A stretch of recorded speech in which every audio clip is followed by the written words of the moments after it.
आज के हमारे वक्ता आदरणीय प्रीति शर्मा वेदालंकार जी जुड़ चुकी हैं। वे गुरुकुल की स्नातिका हैं, वैदिक प्रवक्ता मुंबई।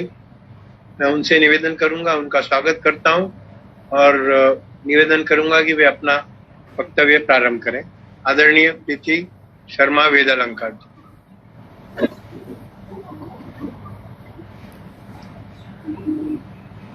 एक बार सभी लोग मेरे साथ अपने मन को शांत करेंगे गायत्री मंत्र का पाठ करके।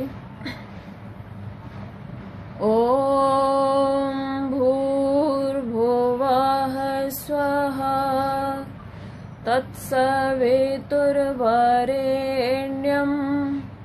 भर्गो देवस्य धीमहि धियो यो नः प्रचोदयात्।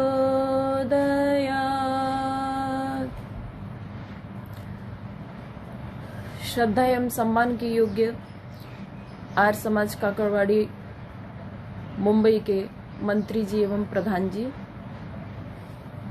श्रद्धा एवं सम्मान के योग्य आर्य समाज के सभी पुरोहित वृंद, सभी सदस्यगण, जितने भी जूम और फेसबुक के माध्यम से जुड़े हुए श्रोता और दर्शक हैं, उन सभी का भी मैं स्वागत करती हूँ। सभी को मेरा नमस्ते। मंत्री जी का आदेश हुआ कि आज कुछ थोड़ी सी चर्चा आपके बीच में रखूं, तो मैं आपके बीच में उपस्थित हूं। और आप सभी से मैं आयु में बहुत छोटी हूं और थोड़ा सा आपके साथ में चर्चा करूंगी।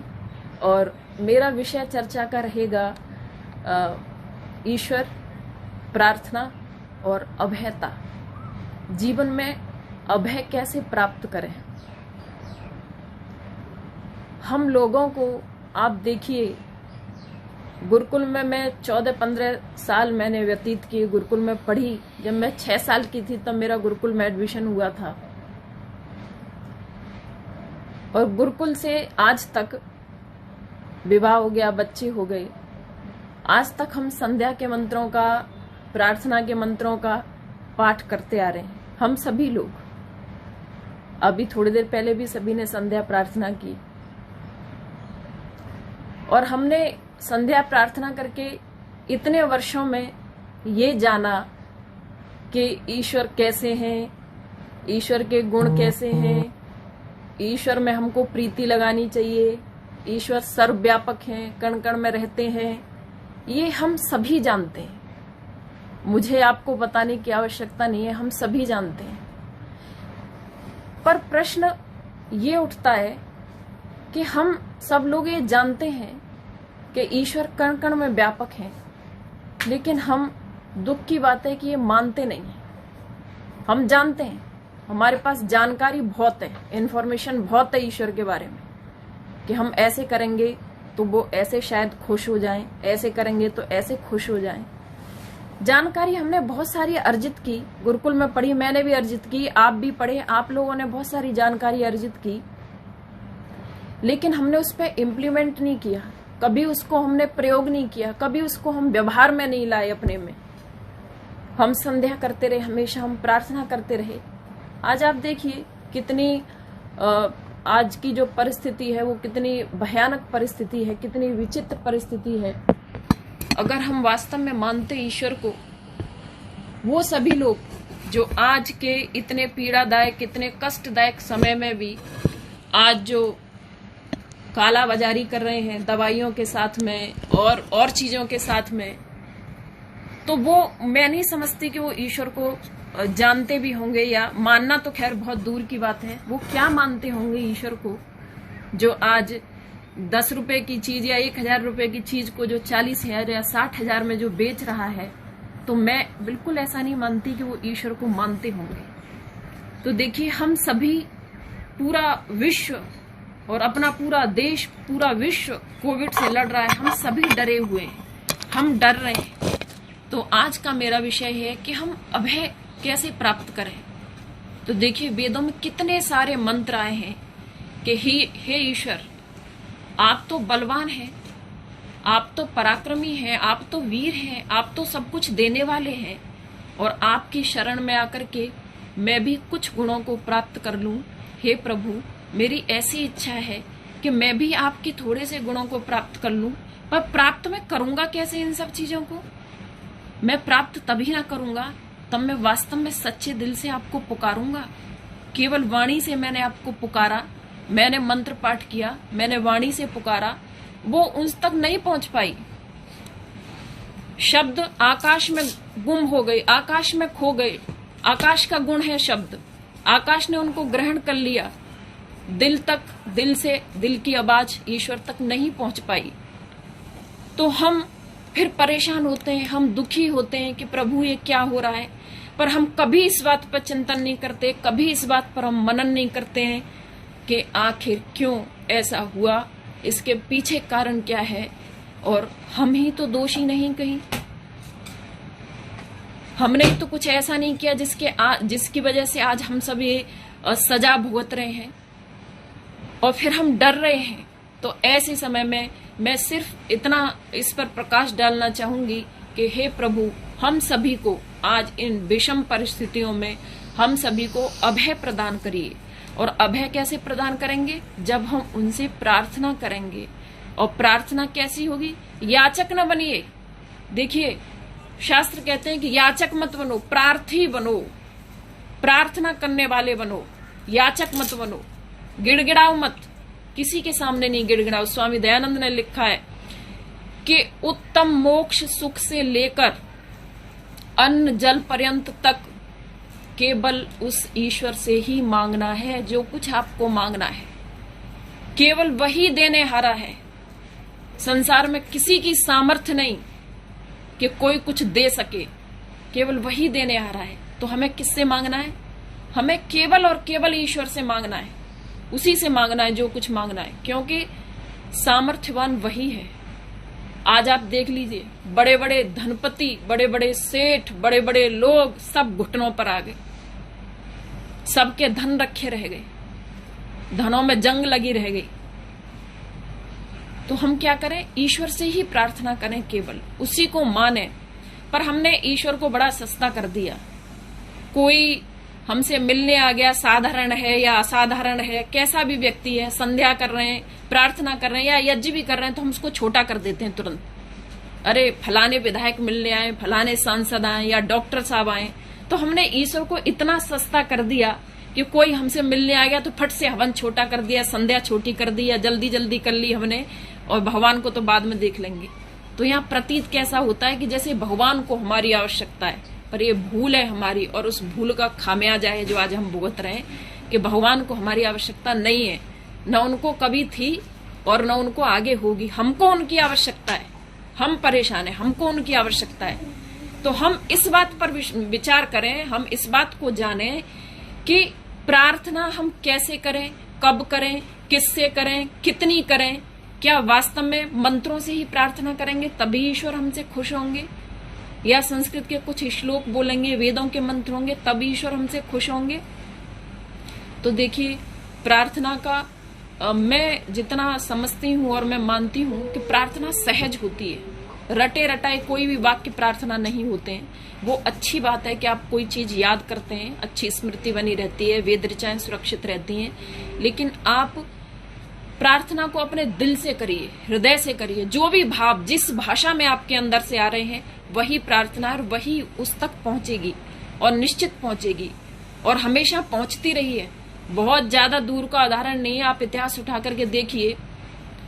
जब हुमायूं बीमार पड़ गया था, बाबर का बेटा हुमायूं जब बीमार हो गया था, तो उन्होंने क्या प्रार्थना की थी? जब डॉक्टर ने हाथ खड़े कर दिए, डॉक्टर ने कह दिया कि अब इस पे दवा कोई काम नहीं करेंगी, आप दुआ कीजिए, दुआ से शायद ये बच जाए।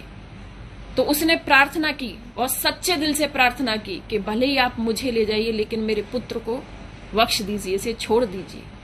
तो ये इतिहास में वर्णित है कि प्रार्थना का फल था कि वो जिंदा रहा, और कुछ दिनों बाद उसके पिता चल बसे। तो प्रार्थनाओं में बहुत शक्ति है। कुछ समय हम निकालें प्रार्थना करने के लिए। और कैसी होनी चाहिए प्रार्थनाएं? प्रार्थनाएं उत्तम होनी चाहिए। और प्रार्थनाएं एकांत में होनी चाहिए। जब हम एकांत में बैठ करके प्रार्थना करते हैं, जब हम उत्तम कार्यों की सिद्धि के लिए प्रार्थना करते हैं, आज संसार इतनी सारी विषम परिस्थितियों से गुजर रहा है, जूझ रहा है, पूरा देश पूरा विश्व जूझ रहा है। जब हम प्रार्थना करते हैं कि हे प्रभु इन विपत्तियों का नाश कीजिए, प्रभु कुछ ऐसी शक्ति दीजिए हमें कि हम इसका निराकरण कर पाए। देखिए, भयभीत होना एक आम बात है, कोई भी व्यक्ति हो, कितना भी, मैं नहीं समझती अगर मनुष्य का जन्म व्यक्ति ने लिया है, अगर वो मनुष्य, आप इतिहास में जाएंगे, आप देखेंगे कि अर्जुन जैसा धनुर्धारी, जिस समय सामने सारे बंधु बांधव खड़े हुए हैं लड़ाई के लिए कुरुक्षेत्र के मैदान में, और अर्जुन ने अपना गांडीव गिरा दिया और श्री कृष्ण से कहते हैं कि मेरा शरीर कांप रहा है, मेरे रोंगटे खड़े हो रहे हैं, मेरा गांडीव गिर रहा है मेरे हाथ से, मैं नहीं लड़ पाऊंगा, भयभीत हो रहे हैं कि मैं अपनों को कैसे मारूं, भयभीत हो रहे हैं। तो देखिए, भयभीत होने से तो अर्जुन नहीं बच पाए, तो हम कैसे बचेंगे? पर हाँ, जब उनको समझाया कृष्ण ने, कोई अच्छा मार्गदर्शन करने वाला जब मिलता है, जब हमें समझाने वाला मिलता है, जब हमारी संगति अच्छी होती है, तो फिर अर्जुन जैसे लोग होते हैं, कृष्ण जैसे लोग होते हैं। तो वही अर्जुन था जिसने युद्ध किया। लेकिन भय होना स्वाभाविक प्रवृत्ति है, पर भय को आप अपने ऊपर हावी न होने दें। इतनी नकारात्मकता जो आज फैली हुई है, आप देखिएगा पूरे विश्व के अंदर जो हमारे देश में इस समय हो रहा है, कितनी नकारात्मकता फैली, ऐसा हो भी रहा है, परिस्थितियां भी कुछ ऐसी हैं। लेकिन मैं थोड़ी सी ये बात कहना चाहूंगी कि देखिए, अमेरिका की आबादी 30 करोड़ है। आप सोचिएगा इस बारे में, अमेरिका की आबादी 30 करोड़ है, लगभग 2.5 से 3 करोड़ आदमी उनके यहाँ कोविड से इन्फेक्टेड हुआ, और उसमें से 6 से 6.5 लाख आदमी वहां पर मृत्यु हुई उनकी। अमेरिका से 4 गुना ज्यादा भारत की आबादी है, वो 30 करोड़, हम 130 करोड़। हमारे यहाँ लगभग 2-2.25 करोड़ आदमी इन्फेक्टेड अब तक, और 3-3.5 लाख के करीब हमारे यहाँ मृत्यु हुई है। लेकिन हम अधीर हो गए, हम अधीर हुए जा रहे हैं।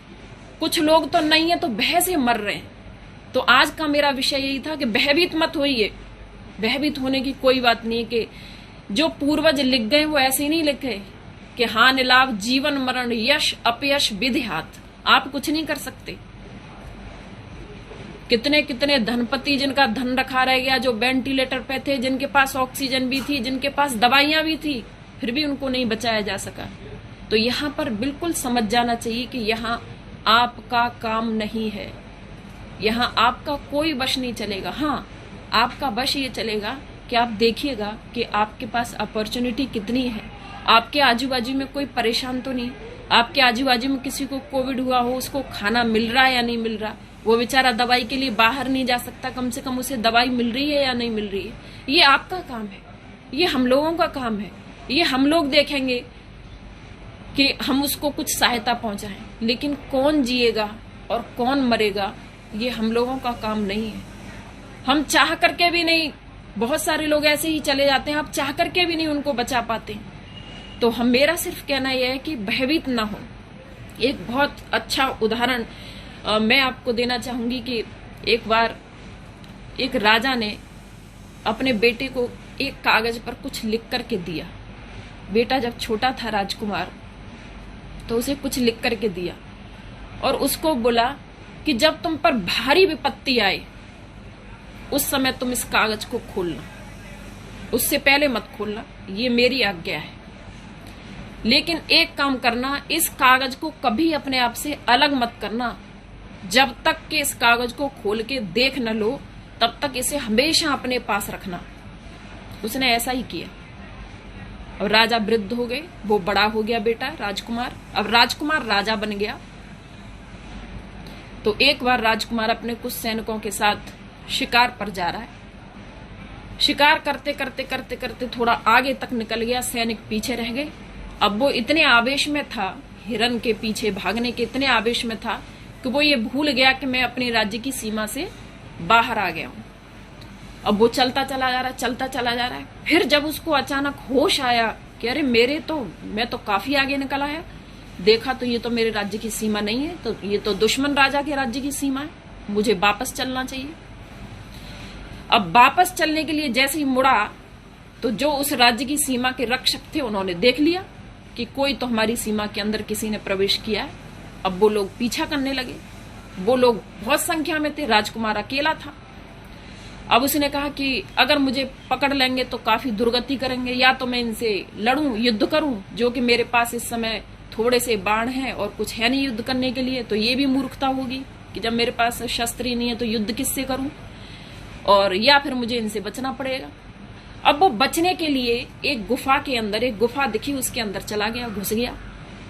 लेकिन वहां पर काफी सैनिक इकट्ठे हो गए, बहुत सारे सैनिक के इधर ही आया था। आपस में बातचीत होने लगी कि इधर ही आया था वो, भाग करके जो भी था। तो लेकिन वो अंदर बैठा है। अब वो सोच रहा है कि अब तो मेरा अंत समय आ गया, मुझे ये पकड़ ही लेंगे। तो फिर उसके दिमाग में आया कि पिताजी ने जो कागज दिया था मुझे बचपन में, जब मैं छोटा था, तो एक लिख करके जो पत्र दिया था, चलो आज उसे खोलता हूं। आज मुझ पे भारी विपत्ति है, मुझे नहीं लगता कि इससे ज्यादा विपत्ति में मैं फिर कभी फंसूंगा। तो चलिए आज ये देखता हूं कि उसमें क्या लिखा है। अब उसने वो कागज खोला राजकुमार ने, तो उस कागज पर लिखा हुआ था एक बहुत बड़ा संदेश जो आज के समय से रिलेट करता है, बिल्कुल जो हम जिस परिस्थितियों से गुजर रहे हैं। उस पर लिखा था कि बेटा धैर्य रखना, ये वक्त भी गुजर जाएगा। अब वो धैर्य से उसको उसने पढ़ा और आंखों में आंसू आ गए कि ये वक्त भी गुजर जाएगा, पर धैर्य रखना। वो चुपचाप वहीं गुफा में बैठा रहा, उसने कोई आवाज नहीं की। सैनिकों ने इधर उधर ढूंढा, नहीं मिला, वो वापस चले गए। राजकुमार वहां से निकल करके अपने राज्य में पहुंचता है और कहता है कि मेरे पिता ने जो मुझे शिक्षा दी थी लिख करके, वो आज मेरे बहुत काम आई। कि धैर्य जो है मनुष्य का बहुत बड़ा, कहना चाहिए, हथियार है। इतना बड़ा हथियार है कि आप धैर्य रखेंगे तो आप जीवन में सारी विपत्तियों से छूट सकते हैं, सारी विपत्तियों पर विजय पा सकते हैं। तो हम अभयता को प्राप्त करें, हम भयभीत न हो। और अगर भय लग रहा है तो आर्य समाज में भजनोपदेश का एक बड़ा अच्छा भजन गाते हैं कि जब जब दिल घबराए तुम प्रार्थना करो, कोई राह नजर ना आए तो तुम प्रार्थना करो। अगर कभी दिल घबराता है, कभी ऐसा भी होता है कि कुछ सूझता नहीं है, कुछ दिखाई नहीं देता। जब हम लोगों को कोविड हुआ था, नागेश जी को जब कोविड हुआ था, तो उनको बहुत ज्यादा वो इन्फेक्टेड थे, 60% तक उनके फेफड़े इन्फेक्टेड हो गए थे। तो आप यकीन मानिएगा मैं बहुत घबरा गई, जैसे कि मनुष्य की प्रवृत्ति होती है, तो मैं भी उससे वंचित नहीं हूँ। तो जब मुझे कुछ नहीं सूझा, तो आपको सच बता रही हूँ, मैं ऐसे दीवार से लग करके एकदम जमीन पर बैठ गई और बैठ करके मैंने आंखें बंद की और केवल ईश्वर से प्रार्थना की कि हे प्रभु, इस विपत्ति से निकालने का कुछ प्रबंध करिए, कुछ शक्ति दीजिए ताकि ये विपत्ति हम लोग सहन कर सके। तो देखिए, भयभीत नहीं होना। जितना हम लोग भयभीत होते हैं उतना भय हमारे ऊपर हावी होता जाता है। तो आज की जो सिचुएशन है, तो उसमें हम क्या करें, अपने आजू बाजू भी सकारात्मकता फैलाएं, पॉजिटिविटी रखें, सबको सांत्वना दें। क्यों? और जो कर सकते हैं, जो हमारे वश में है, वो करें, वो करिए। अपने आप को खुश रखिए। आप अपने आप को खुश रखेंगे, घर का माहौल अच्छा रहेगा। अच्छा, हम प्रार्थना एक जगह पर इकट्ठे होकर के क्यों करते हैं? स्वामी जी ने तो लिखा है कि एकांत में करनी चाहिए, अकेले व्यक्ति को करनी चाहिए।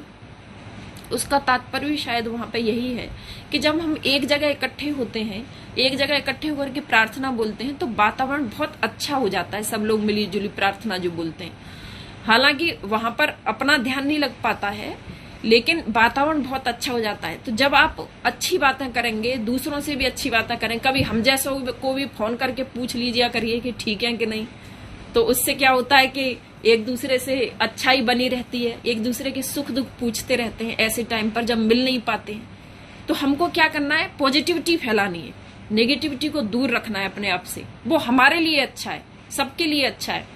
तो हम कैसे बने, हम प्रार्थना करें प्रभु से। और जब हम प्रार्थना करते हैं तो आत्मा कैसी हो जाती है, आत्मा पवित्र हो जाती है।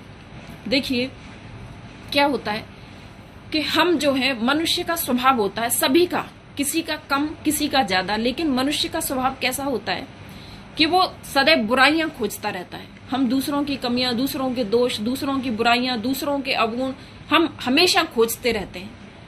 और अच्छा, इस चक्कर में होता क्या है कि जो अपने गुण होते हैं वो दबते जाते हैं। दूसरों के अवगुण खोजने में अपने गुण दब जाते हैं हम दूसरों की बुराइयों में लग जाते हैं। ऐसा नहीं करना चाहिए। होना क्या चाहिए कि देखिए, वाणी से अच्छा बोलिए, कुछ नहीं जाता है किसी का। अगर आप 2 शब्द प्यार से किसी से बोल लेंगे तो किसी का कुछ नहीं जाता, बल्कि वो खुश हो जाएगा। जो नहीं भी बोलता होगा वो भी आपके 2 शब्द अच्छा बोलिएगा भी नहीं तो आप मुस्कुरा भी जाएंगे उसकी तरफ, तो इतना भी काफी है। मुझे नहीं लगता कि अगर मैं मुस्कुराऊंगी तो कोई मेरी तरफ देख करके नहीं मुस्कुराएगा। तो हम जो दे सकते हैं, आप एक मुस्कान दे सकते हैं तो वो जरूर दीजिए दूसरों को। तो हम इतना अच्छा वातावरण अपने आसपास तैयार करें। इससे क्या होता है, आपकी आत्मा पवित्र होती है। देखिए, जो आप कटु शब्द बोलते हैं या हम किसी के साथ कटु व्यवहार करते हैं, गलत व्यवहार करते हैं, तो वहां पर कैसा होता है, वो लौट करके नहीं आता। जो उसके दिल में चुभ जाता है, फिर आप उसको वैसा नहीं कर सकते जैसा वो आपके बारे में सोचता था। मान लीजिए मैं आपको बड़ा अच्छा समझती हूँ, लेकिन आपने मेरे लिए कुछ गलत बोला, तो मैं अपने आप को कितना भी महान दिखाने का प्रयास करूं, लेकिन सच्चाई ये है कि जब मुझे ये पता चलेगा कि आपने मेरे लिए गलत बोला, तो मुझे नहीं लगता कि थोड़ी सी भी मलिनता मेरे मन में आपके लिए नहीं आएगी कि आपने ऐसा क्यों बोला। फिर भी आप अच्छा उदाहरण मैं आपको दूंगी। देखिए, एक बच्चे को गालियां देने की आदत पड़ गई और वो हमेशा उल्टा सीधा बोलता था। जब भी माँ बाप से बात करता तो गालियां देता, उल्टा सीधा बोलता। उसके पिता बहुत सज्जन थे, उन्होंने कहा देखो इसको कैसी गंदी आदत लग गई है, ये दूसरों को हमेशा गालियां देता रहता है। तो उन्होंने एक बात सोची कि इसको सुधारना चाहिए। तो उन्होंने क्या किया, कीलें जो आती है ना दीवार में ठोकने वाली, वो कीलों का एक डब्बा लेकर के आए। और कीलों का डब्बा लेकर के आए तो उन्होंने कहा कि बेटा इधर आओ, कि जी पिताजी, कि जब भी तुमको गुस्सा आए और जब भी तुमको गाली देने का मन करे तो इसमें से एक कील निकालना और उस बाड़े में जाकर के ठोक देना। तो उसने कहा ठीक है पिताजी, ये अच्छा काम है।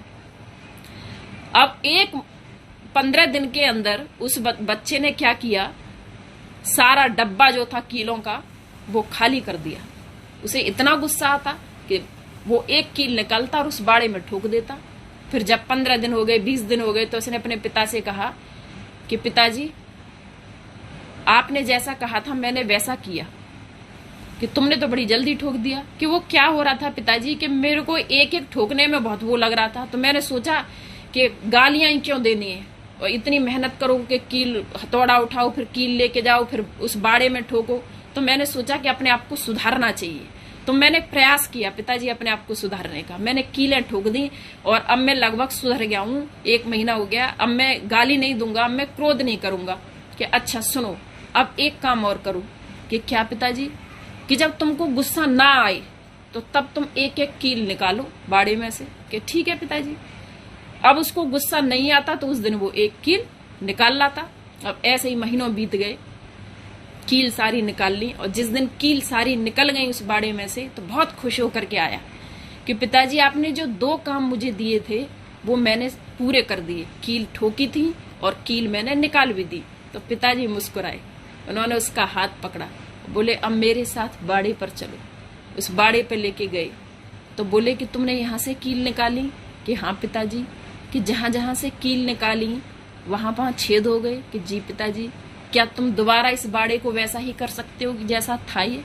कि नहीं पिताजी। कि यही सोचो, जब तुम दूसरों को गलत बोलते हो, दूसरों को अपशब्द बोलते हो, दूसरों के इंसल्ट करते हो, दूसरों के अवगुणों को देखते हो, उसके गुणों पर पर्दा डालते हो, दूसरों की शिकायतें करते हो, दूसरों की प्रशंसा नहीं करते हो, तो जो दिल पर घाव लगता है वो इस बाड़े की तरह है। जैसे इस बाड़े को तुम ठीक नहीं कर सकते कील गाड़ने के बाद में, वैसे ही जब हम दूसरों को गलत बोलते हैं, दूसरों को खराब बोलते हैं, तो वो भी ठीक नहीं किया जा सकता है। तो हम क्या करें, अपने आसपास ऐसा अच्छा वातावरण तैयार करें, इतना अच्छा वातावरण तैयार करें कि वहां खुशहाली ही खुशहाली हो, अच्छा ही अच्छा हो। देखिए नागेश जी एक बात कहते हैं कि जब किसी की बात पसंद नहीं आती है, मान लीजिए आपको मेरी कोई बात पसंद नहीं आई या मुझे आपकी कोई बात पसंद नहीं आई, तो वो कहते हैं बोलना जरूरी नहीं है, आप मौन भी हो सकते हैं। ये आवश्यक नहीं है कि आपको हर बात का आंसर देना जरूरी है कि हम तो बोलेंगे, ऐसा आवश्यक नहीं है। आप मत बोलिए, अगर अच्छा नहीं लग रहा है तो आप मत बोलिए, अगर बोलना जरूरी नहीं है तो हम अपने आजू बाजू बढ़िया शानदार वातावरण तैयार करें। तो प्रार्थना से क्या होता है, आत्मा पवित्र होता है, अपना आत्मा बलवान होता है अपना। सहन शक्ति बढ़ती है आत्मा की। स्वामी दयानंद के जीवन का उदाहरण देखिए, सब जानते हैं, आपने कितनी अनेकों बार उसको नहीं सुना है। गुरुदत्त विद्यार्थी एक कोने में बैठा है, साइंस का स्टूडेंट, जिसे ईश्वर पर विश्वास नहीं है, लेकिन आर्य समाज के कार्यों में आगे रहता है। वो देख रहा है, स्वामी जी को देखने के लिए आया है। वो देख रहा है कि स्वामी जी ने अपने आजू बाजू वाले सबको कहा कि मेरे पीछे आ जाओ, और पीछे खड़ा कर लिया, और मंत्रों का उच्चारण कर रहे हैं। स्वामी जी मंत्र बोल रहे हैं, जाने वाले हैं, प्राण छोड़ने वाले हैं। हे ईश्वर, तेरी इच्छा पूर्ण हो।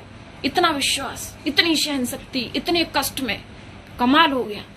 देख रहा है गुरुदत्त विद्यार्थी, और वो लिखता है अपनी जीवनी में कि लोगों का जीवन प्रेरणादायक होता है। ऋषि दयानंद की मृत्यु ने मुझे प्रेरणा दी।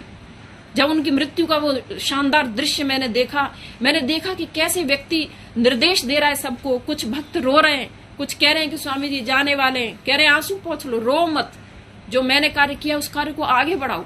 तो इतनी सहन शक्ति, इतनी आत्मा में पवित्रता, इतनी बलवानता आत्मा के अंदर कि वो व्यक्ति डर नहीं रहा है दुख से, कष्ट से। उसे इतने बड़े बड़े कष्ट, इतना जहर उसके शरीर में भरा है जो फूट फूट के बाहर निकल रहा है, उसके बावजूद भी वो व्यक्ति कह रहा है कि हे ईश्वर, तेरी इच्छा पूरी हो, तूने अच्छी लीला की, तेरी इच्छा पूरी हो। तो देखिए उनकी मृत्यु गुरुदत्त के लिए वरदान बन गई। तो हम क्या करें? हम सदैव अपने प्रार्थना में हम दूसरों के हित के लिए प्रार्थना करें, वो प्रार्थनाएं पूरी होंगी आपकी। किसी के अपयश के लिए प्रार्थना ना करें। ये सब जानते हैं, आपके पास बहुत ज्ञान है, आप सभी ज्ञानी हैं, सब जानते हैं, सब पढ़ते हैं, लेकिन जब हम किसी चीज पर जोर देते हैं, जब हम किसी चीज को बहुत ध्यान से पढ़ते हैं, तो शायद तब हमारे दिमाग में, हमारे माइंड में वो चीज उतरे कि हाँ, हमको ऐसा नहीं करना चाहिए।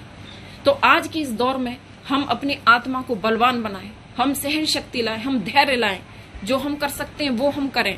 और देखिए प्रार्थना करने से क्या होता है, जब हम पश्चाताप करते हैं किसी भी चीज का, जैसे उस रसोइये ने जब स्वामी जी को जहर दिया और उसे अपनी गलती का एहसास हुआ कि मैंने ये कितना बड़ा अनर्थ कर दिया, स्वामी जी के पैरों में गिर जाता है, रोता है, बिलखता है, स्वामी जी मुझे माफ कर दीजिए, जो आप दंड देना चाहेंगे वो आप दंड मुझे दीजिए। तो पश्चाताप की अग्नि, अब उससे क्या होगा, जब उसे पश्चाताप हो रहा है तो अब वो उसके आगे ऐसा काम करने के चांसेस कम हो जाते हैं।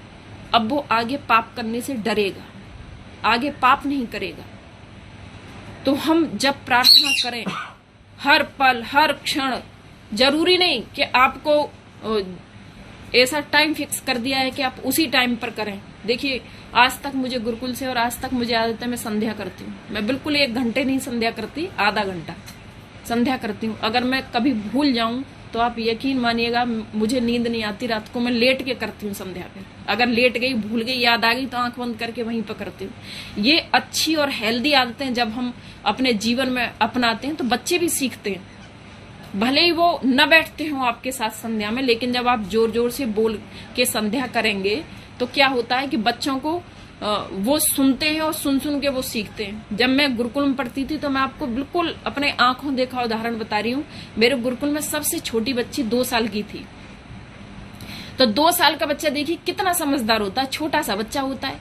बच्ची वो 1 महीना बाद, जब हम छोटे बच्चों को उठाने जाते थे सुबह के टाइम प्रातः अग्नि बोलने के लिए, मंत्र पाठ करने के लिए, तो वो छोटी सी बच्ची तोतलाती हुई जुबान में और प्रातः अग्नि प्रातरिंद्रम बोलती थी, जबकि वो उसने पहले कभी नहीं सुना। केवल रोज जो सुनती थी, जो शब्द उसके कान में जाते थे, वो सुन सुन करके उसने ये सीख लिया कि ये हमें बोलना है। टूटी फूटी आवाज में वो बोलती थी। तो हमको ऐसा नहीं सोचना चाहिए कि बच्चे शोर मचा रहे हैं तो उनको यहाँ से भगा दे। वो सुनते रहते हैं, उनके कान इधर ही लगे रहते हैं, वो सुनते रहते हैं। तो हम क्या करें, जब हम प्रार्थना करें तो हम सदैव दूसरों के हित के लिए प्रार्थना करें। जब हम दूसरों का हित चाहते हैं, वो गाना है ना फिल्म में कि तुम बेसहारा हो तो किसी का सहारा बनो।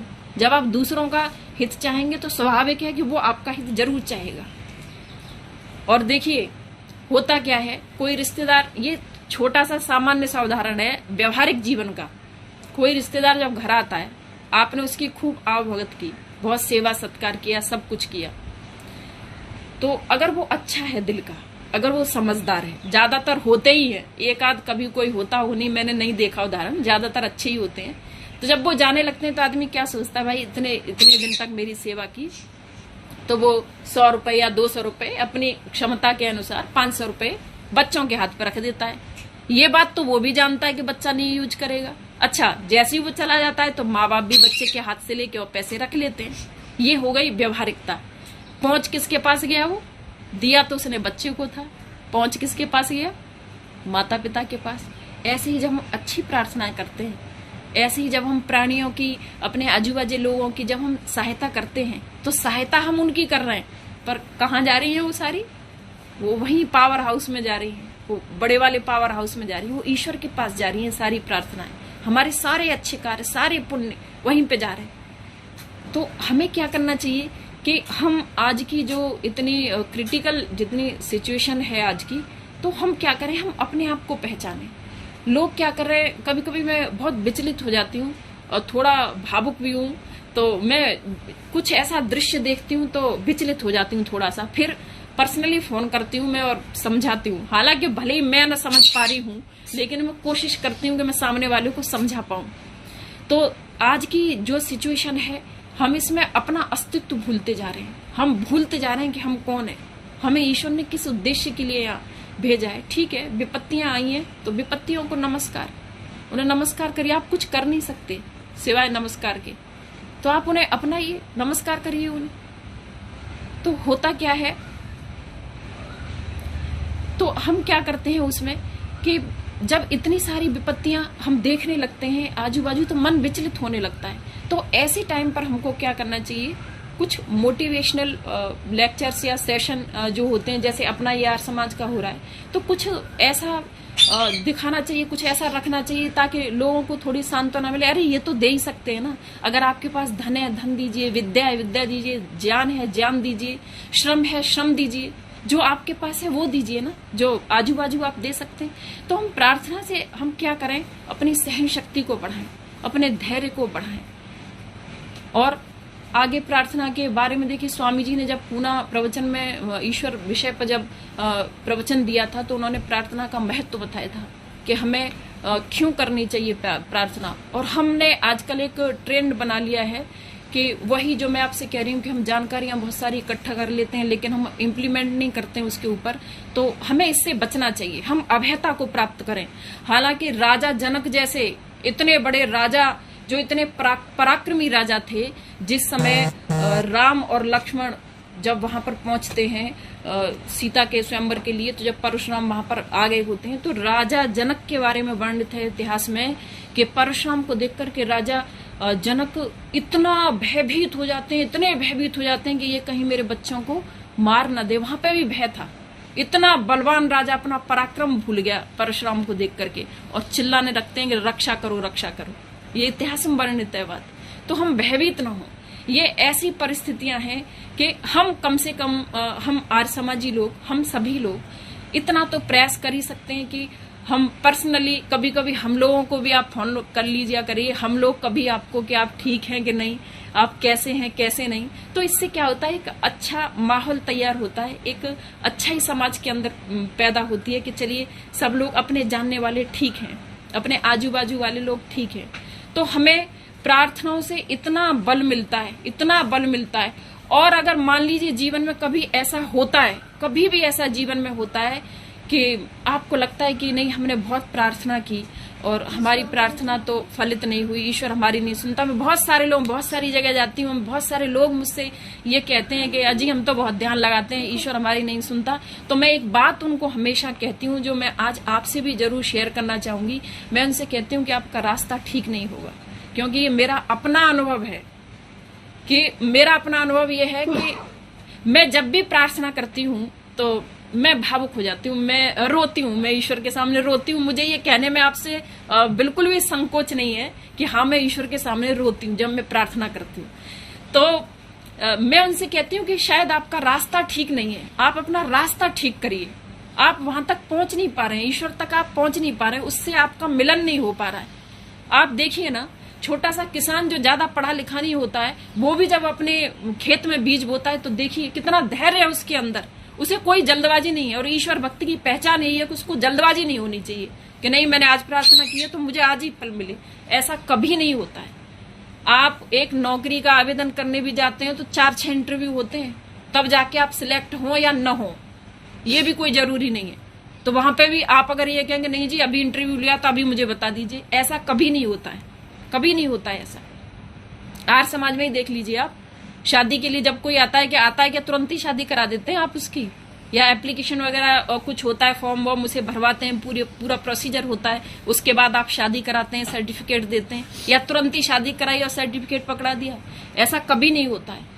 जब किसान भूमि तैयार करता है, उसे जोतता है, बोता है, उसे उपजाऊ बनाता है, उसके बाद उसमें पानी लगाता है, खाद लगाता है, उसके बाद प्रतीक्षा करता है महीनों के फसल आएगी, उसके बाद फसल आती है। और हमको तो तुरंत ही चाहिए सब कुछ, हमको तो अभी करना है, अभी प्रार्थना करिए, अभी फल दे दीजिए, हो गया टाइम। तो आज मैंने सिर्फ ये थोड़ी सी चर्चा आपके समक्ष इस विषय में की कि हम अभय बने और जितना हम कर सकते हैं घर बैठे भी दूसरों की सहायता के लिए जरूर तत्पर रहें। हम अगर ज्ञान के स्तर पर कर सकते हैं तो वो जरूर करें, जरूर करें। देखिए अपनी कमियां देखना भी व्यक्ति का बहुत बड़ा गुण है, अगर कोई देखना चाहे तो। और हम अपना अस्तित्व भूल गए, और भूल कैसे गए हम अपना अस्तित्व कि एक छोटी सी कहावत है, वो छोटा सा दृष्टांत है, वो कह करके मैं अपनी वाणी को विराम दूंगी कि एक बार एक बाज का अंडा और जाकर के मुर्गियों के बाड़े में गिर गया। जब मुर्गियों के बाड़े में गिर गया, बाज निकला उसमें से छोटा सा, वो भी चूजों के साथ बड़ा होने लग गया, चूजों के साथ खेलता, अटखेलियां करता, जो वो खाते वही खाता। एक दिन ऐसा हुआ कि सारे चूजे खेल रहे थे, तो उसकी अचानक बाज की निगाह ऊपर गई आकाश में। उसने देखा बड़ा शानदार पक्षी आकाश में उड़ रहा है, पंख फैलाए, और बहुत खूबसूरत पक्षी है। उसने चूजे से पूछा, अरे भाई एक बात बताओ, ये ऊपर उड़ने वाला इतना प्यारा पक्षी कौन है, ये कितना ऊंचा उड़ रहा है? तो उसने बड़े उससे जवाब दिया कि देखो ये तुम्हारे वश की बात नहीं है। चूजा कह रहा है बाज के बच्चे से कि ये तुम्हारे वश की बात नहीं है, ये जो शानदार पक्षी ऊपर उड़ रहा है ये सारे पक्षियों का राजा है उड़ने में, ये बाज है, बाज। तो उसने कहा कि अच्छा ये बाज है कि और हम ठहरे चूहे। तो वो अपना अस्तित्व भूल गया कि बाज वो भी है, और आज हम अपना अस्तित्व भूल गए कि हम क्या हैं, हम क्या कर सकते हैं। हम केवल यहीं तक सीमित रह गए कि हम भजन गा लेते हैं, हम आते हैं प्रवचन में नहीं उतारा।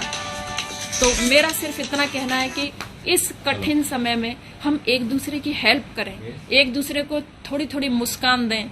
आपके पास है तो, अगर फूल है तो वो भी दें। अगर मेरे पास होता तो मैं प्रधान जी को जरूर देना चाहती हूँ फूल।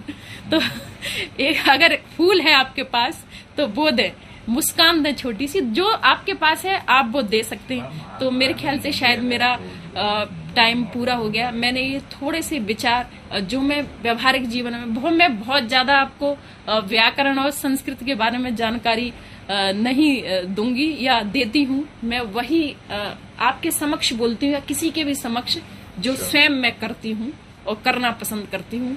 तो मैंने ये थोड़ी सी चर्चा आपके साथ में की, आप लोगों ने बड़े ध्यान से सुना, इसके लिए आप सभी का धन्यवाद। आप सभी घर पर रहिए, बिल्कुल बाहर मत निकलिए, जो कुछ कहा गया है प्लीज उसका पालन करिए। और बस इसी के साथ मैं अपनी वाणी को विराम देती हूँ। ओम शांति।